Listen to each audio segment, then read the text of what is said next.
काही दिवसापासून काहीतरी बोलायचं होतं माझ्या मैत्रिणींसोबत. मैत्रिणींनो, आयुष्य हे चालतच राहणार आहे, तर आपल्याला आपल्यासाठी थोडासा वेळ काढून काहीतरी करून दाखवावं लागणार. काहीतरी थोडासा स्वतःसाठी वेळ काढून या निसर्गामध्ये रमावं लागणार. आणि मला माहिती आहे, माझ्यासारख्याच माझ्या काही मैत्रिणी आहेत की ज्या घर, मुलं सगळं काही सांभाळून CTET, TET अशा कॉम्पिटिटिव्ह एक्झाम्सची तयारी करतायत. मैत्रिणींनो, ही तयारी करायची तर आहेच आपल्याला, पण आपण गृहिणी आहोत.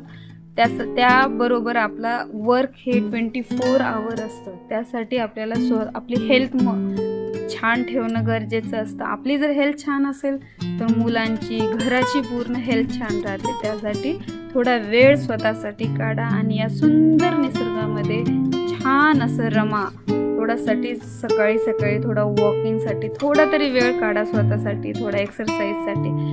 आणि मैत्रिणींनो, अभ्यासासाठी तर मी तुम्हाला हेल्प करतेच यूट्यूब चॅनलवर. ते तर व्हिडिओज बघा, तुम्हाला अभ्यासात महत्त्वाचं होईल. पण स्वतःची जिद्द मात्र सोडू नका. आपल्याला यावेळेस TET पास करून दाखवायचीच आहे.